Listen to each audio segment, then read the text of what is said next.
The morning of May 8, 1945, in a makeshift aid station 30 kilometers east of the Elbe River, a German nurse named Sister Margarete Hoffman stood among the ruins of what had been the Sankt Elisabeth Hospital in Brandenburg. The building's eastern wing had collapsed entirely during an American bombing raid in March.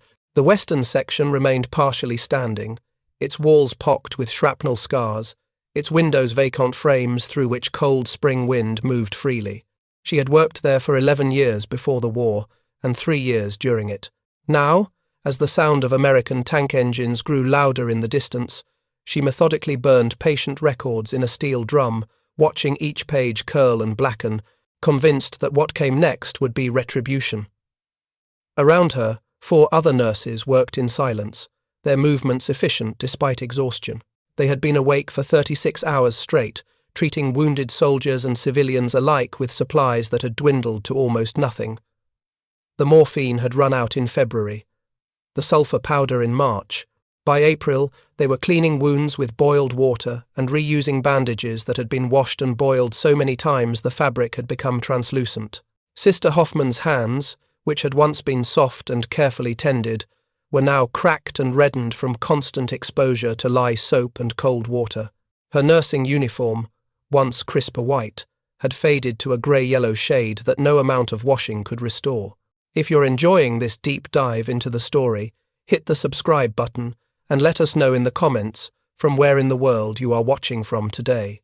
The question that occupied her mind, and the minds of every medical professional still working in what remained of Germany's eastern territories that spring, was not whether the Americans would come, but what they would do when they arrived. Sister Hoffman had heard the stories. Every nurse in Brandenburg had heard them. The rumours had circulated through the hospital wards for months, carried by retreating soldiers, by refugees fleeing westward, by party officials who still appeared occasionally to deliver increasingly desperate pronouncements about final victory. The Americans, they said, would show no mercy to those who had served the Reich in any capacity. Medical personnel, according to these accounts, would be treated as complicit in Germany's actions, as enablers of a regime that had brought unprecedented destruction across Europe. She had no illusions about what Germany had done. Working in a hospital, even a civilian one, made certain realities impossible to ignore. She had treated soldiers who spoke of things they had witnessed in the East, things that made them wake screaming in the night. She had seen trainloads of prisoners being transported through Brandenburg's rail yards, their faces pressed against the slots in cattle cars. She had been forbidden to offer them water. One nurse who had tried in 1943 had been reported and removed from her position. No one knew what had happened to her afterward. Now the engines were closer. Sister Hoffman could distinguish individual vehicle sounds now, the higher pitch of jeeps, the deeper rumble of tanks, the grinding of heavy trucks. She looked around the ruined hospital one final time. In the main ward, 18 patients lay on cots and makeshift beds. Most were elderly civilians injured in the bombings.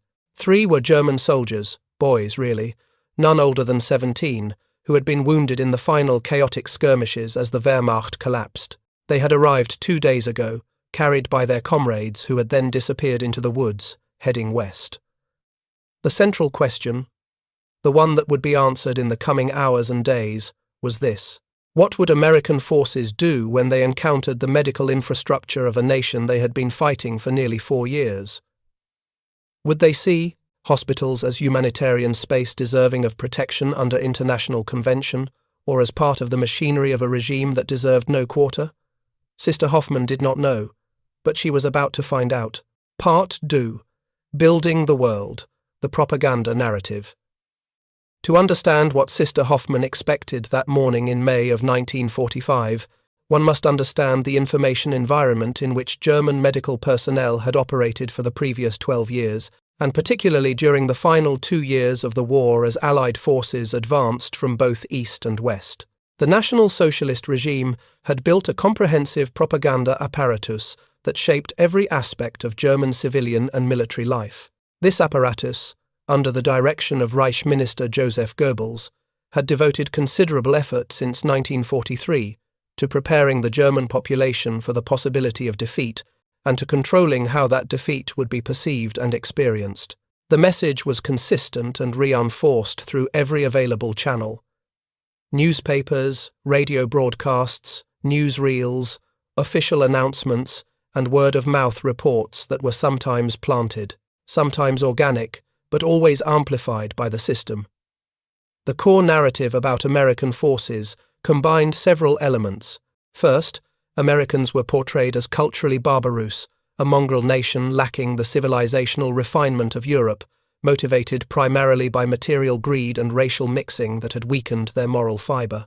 Second, American military forces were described as particularly brutal in their treatment of defeated enemies, a characterization that drew selectively on accounts from the Pacific Theater, where fighting against Japan had indeed been savage, and extrapolated these accounts to predict similar behavior in Europe.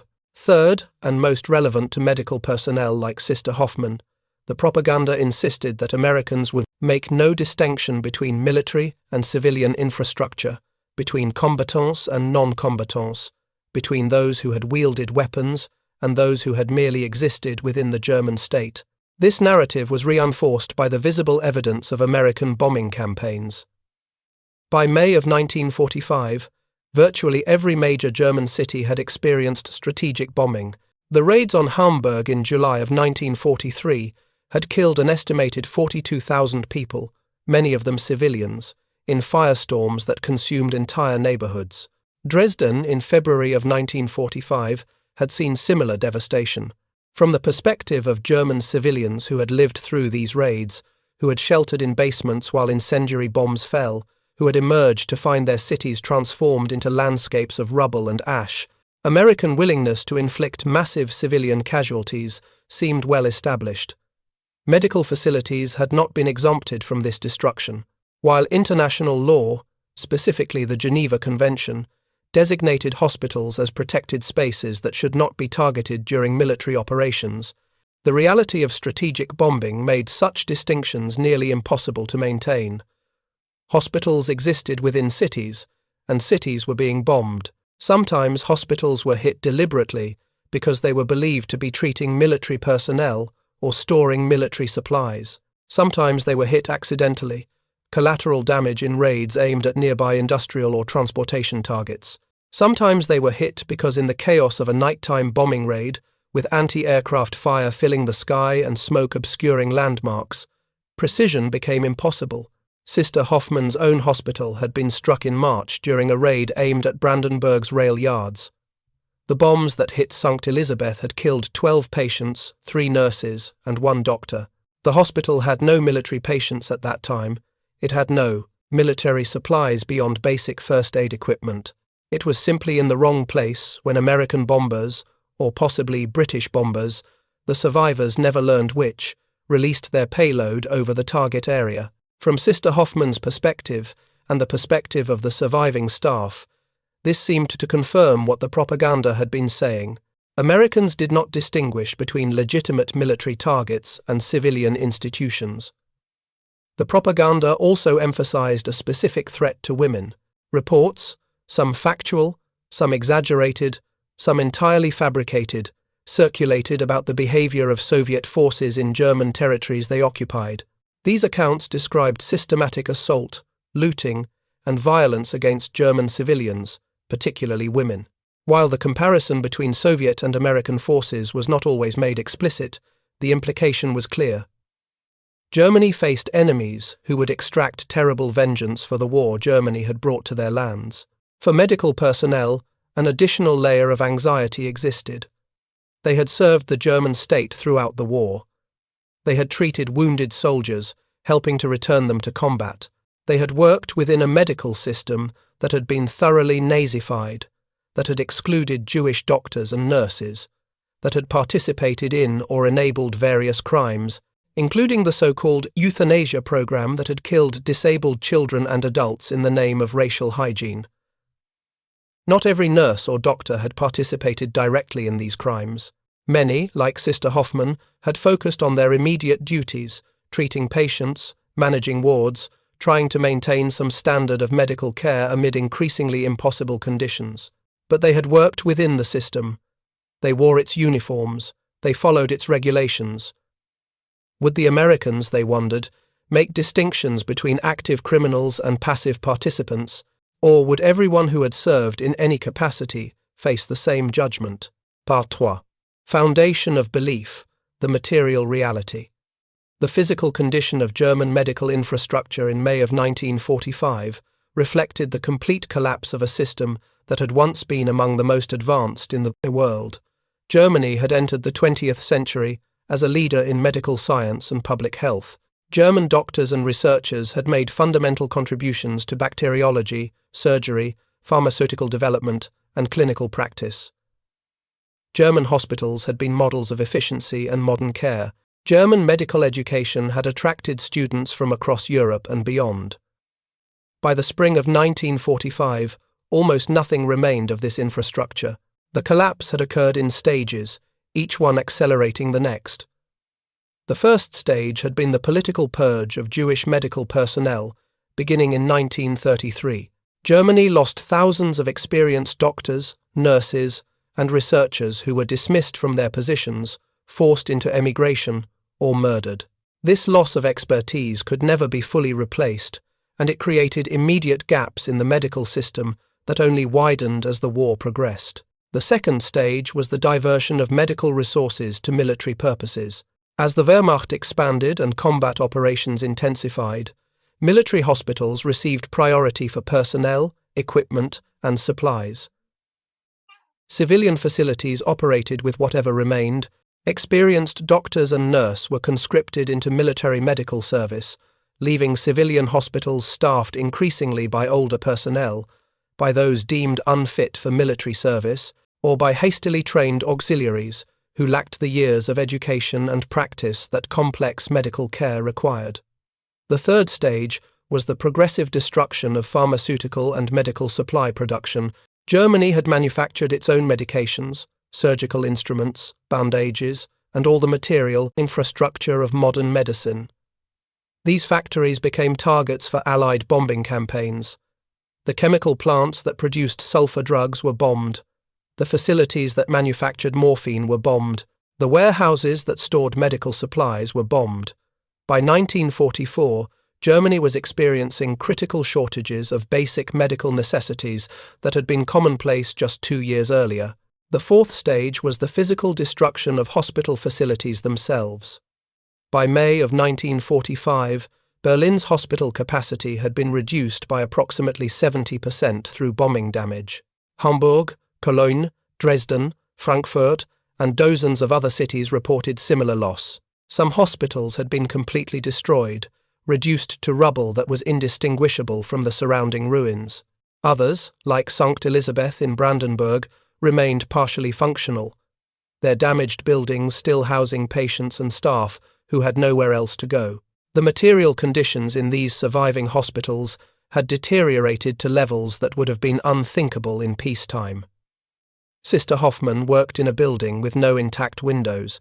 The heating system had failed in January. Water came from a hand pump in the courtyard because the municipal water system no longer functioned. Electricity was available only sporadically, supplied by a generator that ran on precious fuel that had to be carefully rationed.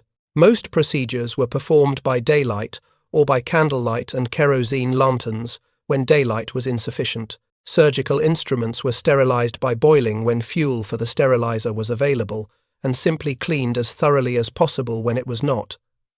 Bandages were washed and reused until they fell apart. Sheets were patched and repatched. The hospital's pharmacy, which had once stocked hundreds of medications, now contained perhaps 24 items, most in quantities, measured in grams or individual doses, rather than the kilograms or hundreds of doses that represented adequate supply. Food for patients came from whatever could be obtained through official ration systems, which had nearly collapsed, or through informal networks of exchange and barter. The daily ration for hospital patients in Brandenburg by April of 1945 consisted of approximately 900 calories, less than half what a bedridden patient required for basic metabolic function, and far less than what injured or recovering patients needed for healing. Patients lost weight steadily. Their wounds healed slowly or not at all.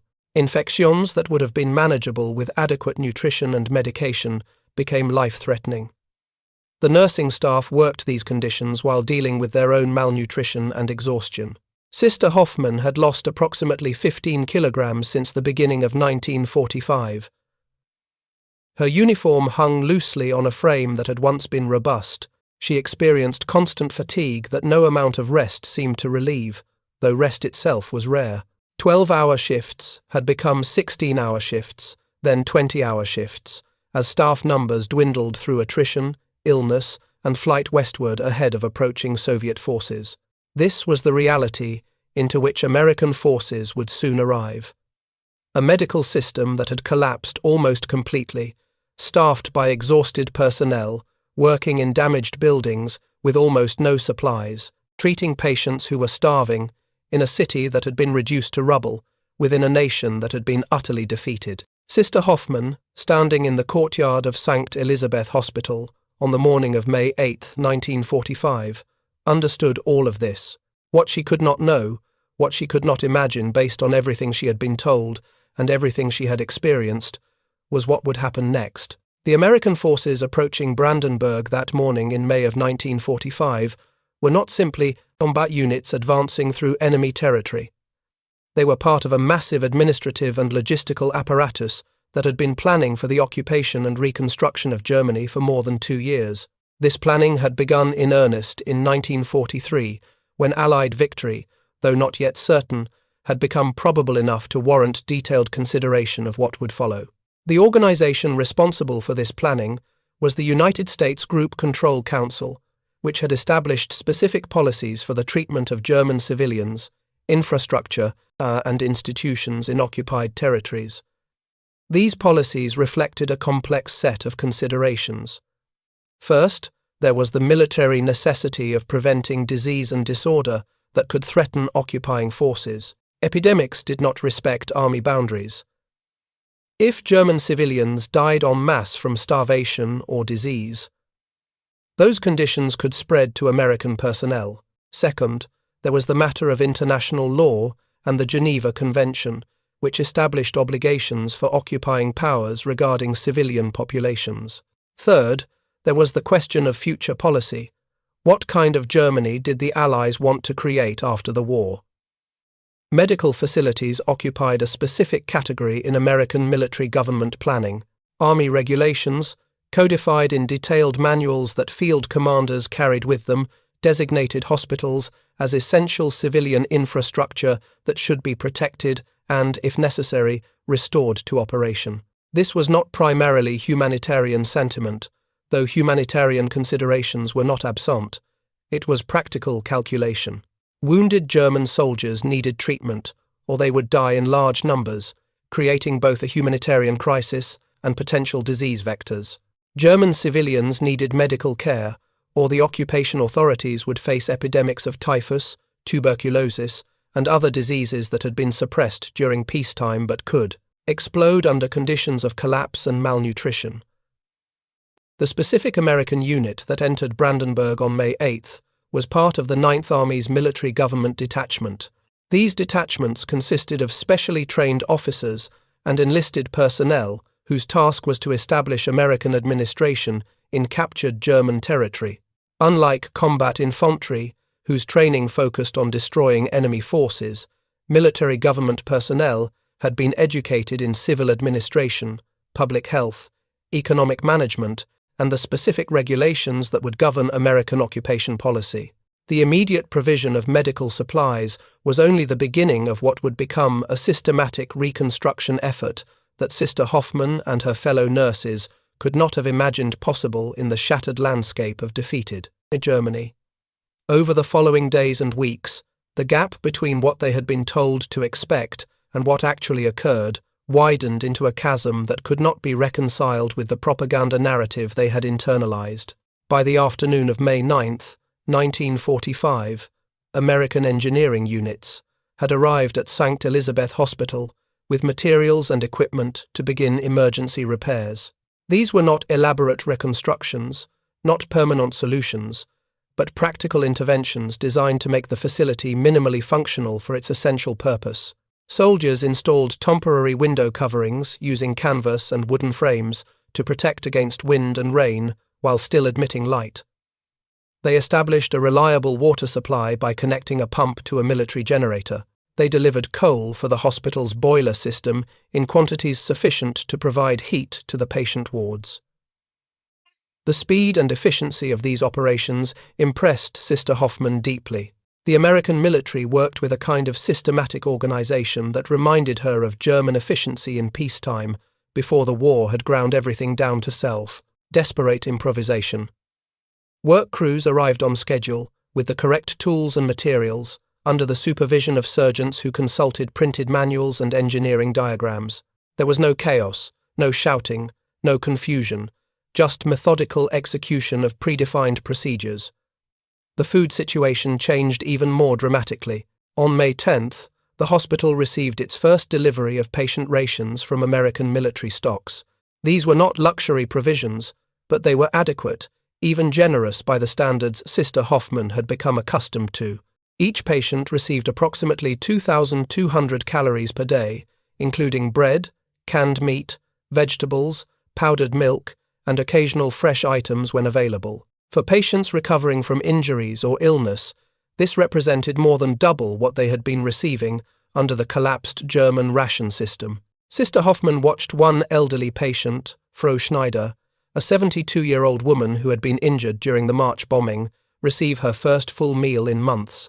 The woman wept as she ate, not from sadness but from the simple physical relief of adequate food after prolonged hunger.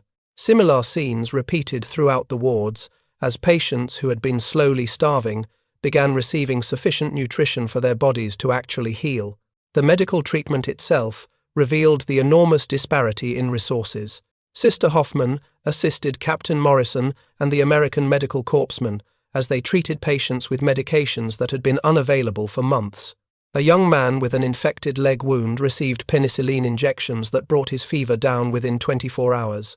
An elderly patient suffering from tuberculosis received streptomycin, a new drug Sister Hoffman had only read about in medical journals before the war. A woman in severe pain from injuries received morphine in dose calibrated to actually manage her suffering, not the minimal amounts that had been all the hospital could provide when their stocks were nearly exhausted. The psychological impact of this reversal was profound. Sister Hoffman had spent months preparing herself for retribution, for punishment, for the consequences of having served, however peripherally, a regime that had brought destruction across Europe. What she received instead was professional medical support, material assistance, and treatment as a colleague rather than an enemy. The cognitive dissonance was almost overwhelming. On May 12th, Captain Morrison conducted a staff meeting with all the German medical personnel at Sankt Elisabeth. Through the translator, he outlined the structure that would govern the hospital's operations going forward. The German staff would continue managing day-to-day patient care. American medical officers would provide oversight, ensure adequate supplies, and handle administrative matters relating to occupation authorities. There would be no mass firings, no wholesale replacement of staff, provided that individuals had not committed specific crimes that warranted investigation. "We need your expertise," Captain Morrison explained. "You know your patients, you know your facility, you speak the language. We are not here to replace you. We are here to restore functional medical services to this city. That requires your participation." One of the other German nurses, Sister Anna, asked the question that had been troubling all of them. But what about what Germany did? What the Reich did? Her voice was quiet, uncertain. Captain Morrison's expression became more serious. "War crimes will be investigated and prosecuted. Those responsible will face justice. But there is a difference between working in a hospital and committing atrocities. Unless you personally participated in crimes, you are medical personnel who will continue providing medical care. The German population needs hospitals. Disease and untreated injury serve no one's purpose." The distinction he was making between collective responsibility and individual culpability, between national guilt and personal action, represented a nuance that the propaganda Sister Hoffman had internalized could not accommodate. She had been taught to expect wholesale condemnation, total rejection, punishment without distinction. Instead, she was being offered continued employment, professional respect, and material support to do her work. Over the following weeks, as American occupation became established routine rather than shocking novelty, Sister Hoffman observed the systematic restoration of medical infrastructure not just at Sankt Elisabeth but across Brandenburg and, she learned, across the American occupation zone. Military government detachments followed similar procedures at hospitals throughout captured territory. Assessment, emergency supply provision, restoration of basic function, continuation of German medical staff under American supervision. The material evidence became impossible to deny or dismiss. The Americans were not executing medical personnel, they were not destroying hospitals, they were not preventing treatment of German patients, they were doing the opposite, investing substantial resources in restoring German medical capacity to prevent the epidemics and mass casualties that would otherwise follow total collapse of medical infrastructure. The abundance of American supplies continued to astonish Sister Hoffman each time new deliveries arrived. The United States Army appeared to possess effectively unlimited quantities of medical materials. When supplies ran low, new shipments arrived within days. There was no hoarding, no desperate rationing, no careful calculation of whether to use precious medication on this patient or save it for the next. There was simply adequate supply, maintained consistently, backed by a logistics system that seemed capable of delivering anything needed anywhere it was required. This material, a reality, forced a reckoning with the propaganda narrative that had shaped her expectations. She had been told that Americans were barbarous, that they would take revenge, that medical personnel who had served Germany would face severe consequences. Every element of this narrative was proving false. The Americans were methodical, organized, and focused on practical reconstruction rather than vengeance. They treated German medical personnel as professionals whose expertise was valuable. They invested resources in German civilian welfare that exceeded what the German government itself had been able to provide during the war's final year. The question that troubled Sister Hoffman, that she discussed quietly with Sister Anna and the other nurses during rare moments of privacy, was how to reconcile this reality with everything they had been told. If the propaganda had been wrong about American behavior, what else had been wrong? If American forces were restoring hospitals rather than destroying them, what did that suggest about German claims regarding American intentions and character? The implications extended far beyond immediate circumstances into fundamental questions about the information environment in which they had lived for 12 years. The restoration of Sankt Elisabeth Hospital continued throughout the summer of 1945, evolving from emergency stabilization into systematic reconstruction that revealed the full scope of American planning for occupied Germany. What Sister Hoffman witnessed in Brandenburg was occurring simultaneously across hundreds of German cities and towns, part of a coordinated effort that had been designed months before Germany's surrender. By June of 1945, Sankt Elisabeth had been reclassified as a civilian district hospital under American military government administration. The facility received regular supply shipments on a fixed schedule, medical supplies every 2 weeks, food supplies weekly, coal, and PARP, maintenance materials as needed. The reliability of this schedule, the certainty that supplies would arrive when promised, represented a stability that Sister Hoffman had not experienced since before the war began. The staff roster had been formalized under American supervision. Sister Hoffman had been appointed head nurse, responsible for managing the nursing staff and coordinating with American medical officers. The position carried responsibility similar to what she had held before, but now within a structure that answered to Captain Morrison and, through him, to the military government hierarchy. She received an official identification card, printed in English and German, that designated her as authorized medical personnel under occupation authority. The card felt strange in her hands, tangible evidence of how completely the world had changed. The patient population evolved as conditions stabilized. The immediate emergency cases, the severely wounded and critically ill who had filled the wards in May, gradually recovered or, in some cases, died despite the improved care now available. New patients arrived with the chronic conditions of a population that had lived through years of war and privation. malnutrition-related illnesses, untreated chronic diseases, injuries from the bombing that had been endured without proper medical care. The hospital began functioning less as an emergency facility and more as a general medical institution serving a civilian population trying to survive in ruins.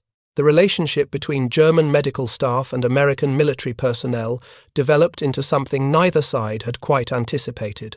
Captain Morrison proved to be competent, demanding, but fundamentally fair in his administration. He expected high standards of care, thorough documentation, and adherence to procedures, but he also listened to German staff input about local conditions and patient needs. When Sister Hoffman identified supply shortages or operational problems, Captain Morrison addressed them through military government channels, usually with results appearing within days. The American medical corpsmen who rotated through Sankt Elisabeth on temporary assignments brought with them informal cultural exchanges that complicated the simple enemy relationship that propaganda had established. These were young men, many barely 20 years old, from places Sister Hoffman had never heard of. Iowa, Texas, Oregon, Pennsylvania. They shared photographs of families back home, complained about military food despite its obvious abundance, and treated German nurse with casual professional courtesy that seemed utterly at odds with the brutal occupiers she had been taught to expect. One corpsman, a young man named Private Anderson from a place called Minnesota, had studied German in school and practiced his language skills during slow periods in the hospital. He asked Sister Hoffman about German medical training, about how nursing education was structured, about the hospital's history before the war. The conversations were surreal, discussing professional topics with a soldier from an army that had been bombing German cities just weeks earlier. By August of 1945, the broader context of American occupation policy began clarifying through official announcements and visible evidence. The United States was implementing what would eventually be called the Occupation Program, later formalized as the Marshall Plan, though that name would not be used until 1947. The fundamental approach was becoming clear. Stabilize the immediate situation, prevent starvation and epidemic disease, then begin systematic reconstruction of German civilian infrastructure. Medical facilities were explicit priorities in this program. The American military government had conducted surveys across the occupation zone, documenting the extent of hospital destruction and medical supply shortages. The data was sobering. Approximately 60% of German hospital capacity had been destroyed or severely damaged by bombing. Medical supply production had effectively ceased. Pharmaceutical stocks were nearly exhausted. Without intervention, the occupation authorities calculated that Germany faced potential epidemics of typhus, tuberculosis, and other diseases that could kill hundreds of thousands of civilians and potentially spread to occupation forces. The response was systematic and large-scale. American military medical stocks, originally intended to support combat operations, were redirected to German civilian use. Pharmaceutical companies in the United States increased production of medications designated for German civilian relief. Supply chains were established to move materials from American ports to distribution centers across occupied Germany. The investment was substantial, measured in millions of dollars and thousands of tons of supplies. Sister Hoffman learned these details from Captain Morrison during one of their regular administrative meetings. He showed her charts and statistics that illustrated the scope of the effort, explaining the reasoning behind occupation medical policy. The approach was partly humanitarian, he explained, but also pragmatic. Disease and disorder in Germany threatened American interests in European stability. Preventing collapse was cheaper and more effective than dealing with its consequences. The pragmatism of this explanation troubled Sister Hoffman initially. She had expected either pure vengeance or pure humanitarianism, not calculated strategic planning that happened to produce beneficial outcomes for defeated Germans. But as she reflected on it, the pragmatism seemed more honest than ideological extremes. The Americans were acting in their interests, but those interests included preventing mass death and restoring functional society. By September of 1945, Sankt Elisabeth Hospital was operating at approximately 70% of its pre-war capacity. The eastern wing remained collapsed rubble, but the western section had been weatherproofed, heated, and equipped. The staff had grown to include additional German nurses recruited from the refugee population flooding into Brandenburg, plus rotating American medical personnel who provided specialized expertise and training. The facility was treating approximately 100 patients at any given time, a sustainable load given available resources. The German nursing staff had begun receiving formal training updates from American medical officers. Captain Morrison organized weekly lectures on new medical techniques, updated treatment protocols, and recent pharmaceutical developments. The American military medical system had advanced considerably during the war, developing new approaches to trauma care, infection treatment, and surgical procedures. This knowledge was being systematically transferred to German medical personnel who had been isolated from international medical developments since 1941. Sister Hoffman attended these lectures faithfully, taking detailed notes, asking questions, trying to absorb information that represented years of medical progress she had missed during Germany's isolation. The experience was humbling. German medicine had once been world-leading, setting standards that others followed. Now German nurses were learning from American instructors about techniques and medications that had been developed while Germany fought and lost a war of its own making. The psychological adjustment continued throughout this period. Sister Hoffman found herself constantly reassessing beliefs she had held with certainty just months earlier. The Americans had not proven to be barbaroux occupés.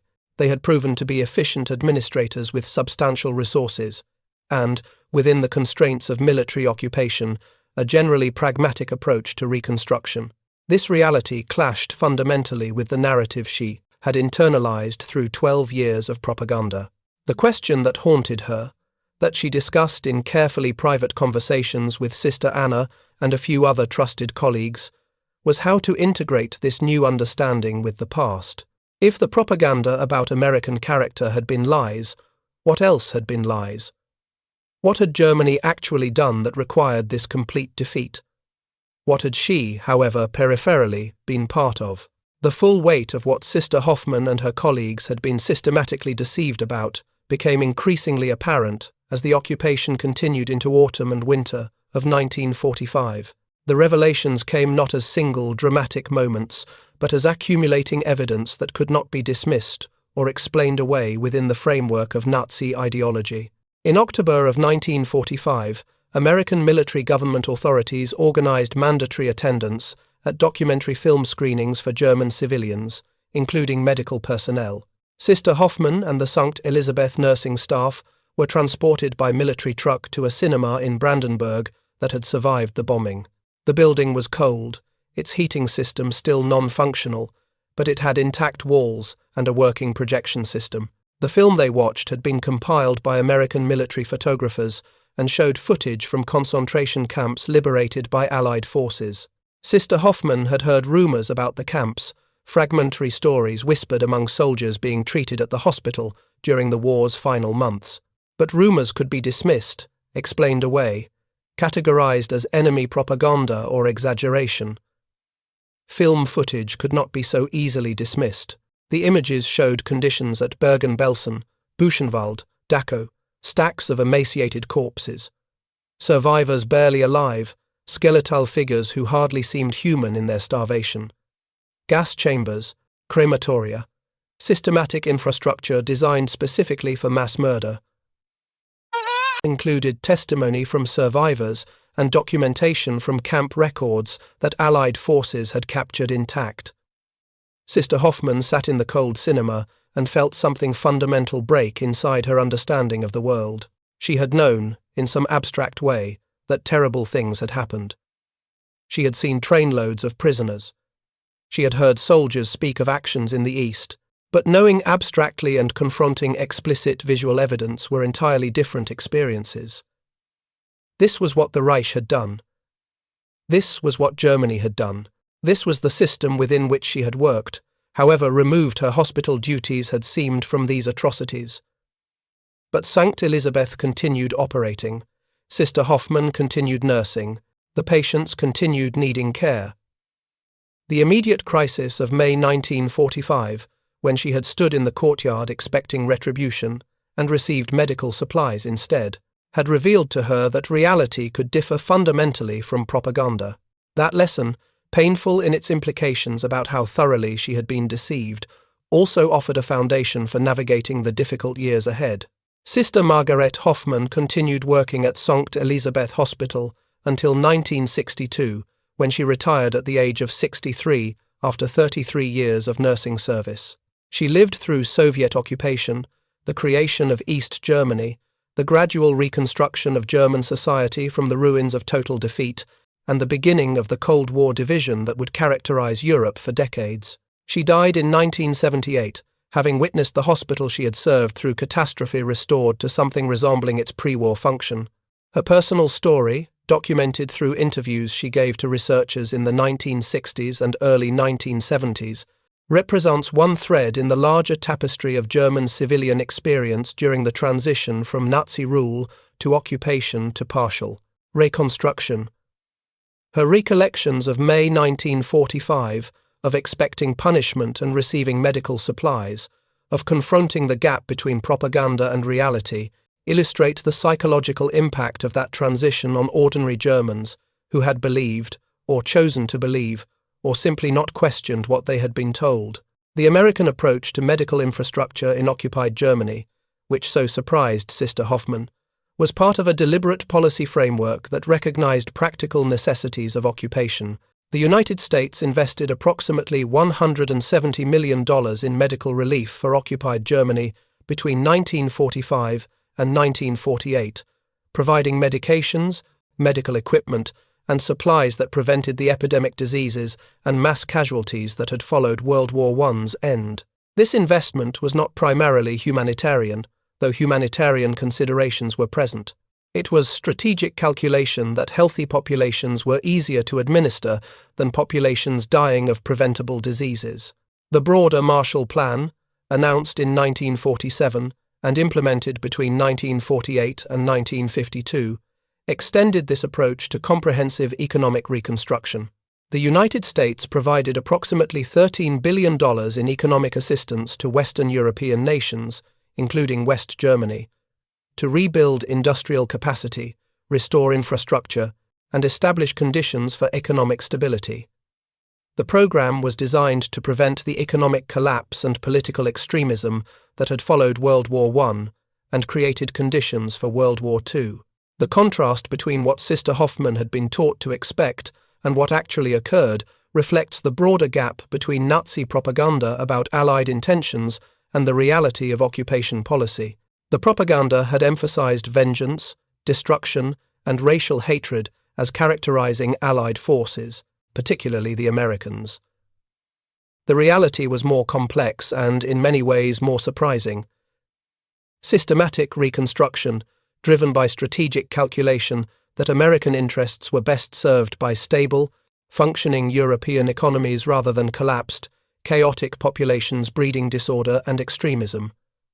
This gap between propaganda and reality had profound implications for Germans who confronted it directly. Sister Hoffman's experience was replicated millions of times across occupied Germany as civilians encountered American forces and discovered that the barbarous occupiers of propaganda were actually methodical administrators focused on preventing chaos and disease.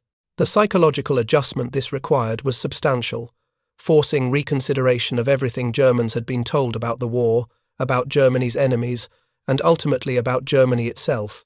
The medical personnel who lived through this transition occupied a particularly complex position. They had served essential functions, treating sick and injured people, regardless of political circumstances. Yet they had served within institutions controlled by a regime that committed unprecedented atrocities. The question of complicity, of where responsibility began and ended, had no simple answer. Captain Morrison's distinction between medical work and ideology offered one framework, but it could not fully resolve the moral complexity of having functioned within a fundamentally evil system. The story of Sankt Elisabeth Hospital and Sister Hoffman's experience there illustrates several larger truths about World War II's conclusion in Europe. First, that propaganda, however comprehensive and sophisticated, ultimately fails when confronted with sustained contrary evidence. Sister Hoffman believed what she had been told about American forces, until American forces actually arrived and demonstrated through their actions that the propaganda was false.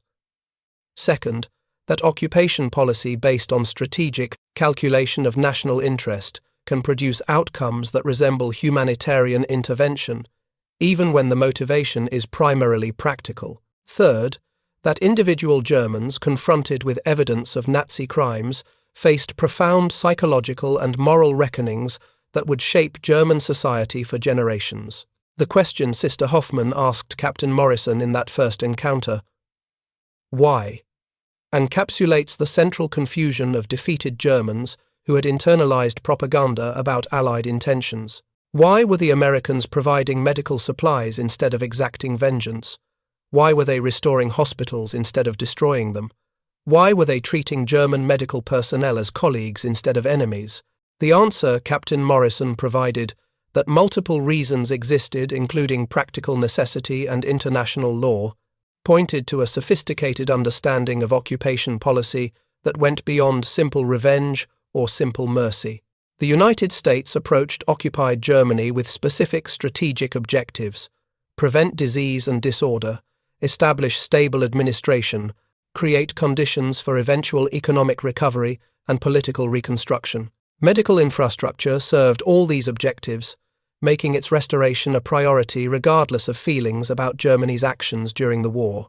This practical approach, focused on strategic outcomes rather than ideological purity or emotional satisfaction, characterized American occupation policy broadly and helps explain why occupied West Germany recovered relatively quickly compared to the decades-long devastation that followed World War I. The Americans learned from that earlier failure, recognizing that punitive occupation policies produced resentment, economic collapse, and conditions for future conflict. The Marshall Plan represented a different approach, investing in reconstruction to create stability and prosperity that served American strategic interests in European recovery and the resistance to Soviet expansion. Sister Hoffman's story reminds us that historical events experienced from ground level often look very different from grand strategic narratives. For her, American occupation was not about Marshall Plan economics or Cold War strategy.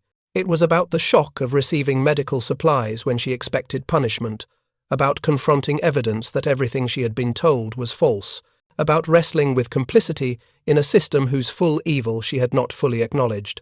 These personal, human-scale experiences aggregate into the larger historical patterns we study and analyze, but they retain their individual character and their specific psychological reality. The morning of May 8, 1945, when Sister Hoffman stood in that damaged hospital courtyard waiting for American forces to arrive, represents a moment of transition not just in her personal life, but in German history. It was the moment when propaganda confronted reality, when expectations based on systematic deception encountered actual evidence, when defeat revealed itself to be different from what had been anticipated.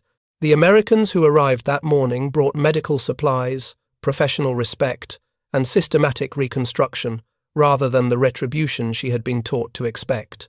That gap between expectation and reality opened space for questioning, for re-evaluation, for the difficult process of confronting uncomfortable truths about the regime she had served and the war Germany had fought.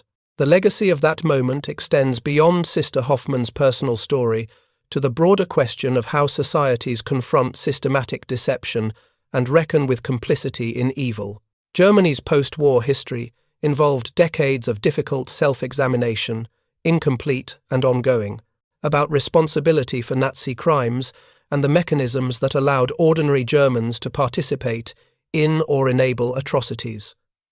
Sister Hoffman's experience, documented in her later interviews, provides one window into that process, showing how individual Germans began confronting uncomfortable realities when propaganda's protective framework dissolved in the face of contrary evidence. The story returns us to where it began. A nurse standing in a bombed hospital, expecting the worst, receiving instead something she never anticipated. In that gap between expectation and reality lies a profound historical truth about the power of systematic deception and the shock of its collapse. about the complexity of occupation policy and Reconstruction, and about the individual human beings who lived through events that history records as statistics and strategic outcomes. Sister Hoffman's story reminds us that behind every historical generalization stand individual people confronting specific moments that challenge everything they believed they knew about the world. Thank you for watching. For more detailed historical breakdowns, check out the other videos on your screen now, and don't forget to subscribe.